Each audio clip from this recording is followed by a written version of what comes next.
Конференция на тему «Хирургическое лечение сочетанной огнестрельной травмы» собрала не только чеченских врачей, но и медиков Минобороны России. По такому случаю в Грозный приехал и главный хирург МВД Владислав Зубрицкий. По словам начальника медико-санитарной части МВД по Чеченской Республике Рамзана Эльдибирова, подобная встреча – это уникальная возможность для местных врачей, чтобы перенять опыт столичных коллег. Наш регион – это один из 10 регионов, которые эндоскопические операции делают в системе МВД. В этом году планируем открытие урологическое отделение. Хочу выразить слова благодарности главе нашей республики Рамзану Ахмадовичу Кадырову и руководству МВД Руслану Шахаевичу за столь высокое внимание не только в системе МВД, но и раненым, пострадавшим нашим сотрудникам. В своем выступлении главный хирург МВД России высоко оценил профессионализм работников медико-санитарной части чеченского МВД. Квалифицированные специалисты оперативно реагируют в экстренных ситуациях и оказывают необходимую помощь пострадавшим, отметил он. В Чеченской Республике, как может быть ни в одном другом регионе, это в принципе характерно вообще для Северного Кавказа, очень тесно интегрирована деятельность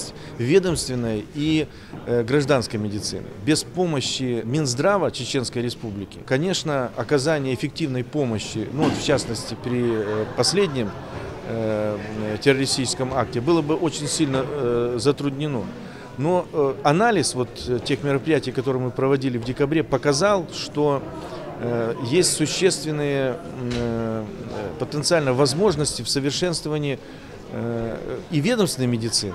Не обошлось и без наград указом главы республики Рамзана Кадырова за заслуги перед Чеченской Республикой, а именно в организации помощи пострадавшим во время спецоперации в Грозном 4 декабря прошлого года Владиславу Зубрицкому присвоено почетное звание «Заслуженный врач Чеченской Республики». Награду передал первый заместитель руководителя администрации главы и правительства Дмитрий Кашлюнов. Приятно, что только начали, уже заметили наш скромный пока достаточно вклад, но планы у нас большие.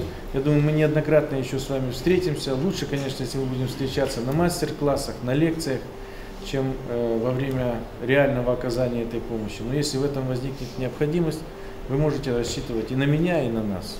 Раненые во время спецоперации бойцы были доставлены в военные клиники Москвы. Один из них – Резван Хабибулаев. У него было сквозное ранение спины. Выстрел был сделан из снайперской винтовки. Благодаря своевременному вмешательству опытных врачей бойца спасли. Сегодня он проходит реабилитацию в Грозном.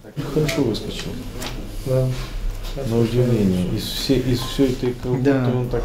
Быстрее все. Да, более плавно, хотя очень тяжелое ранение, конечно, было. Да, ранение тяжелое. Но сейчас во многом этот исход был определен тем, что здесь адекватное лечение было. Да, первично. Здесь.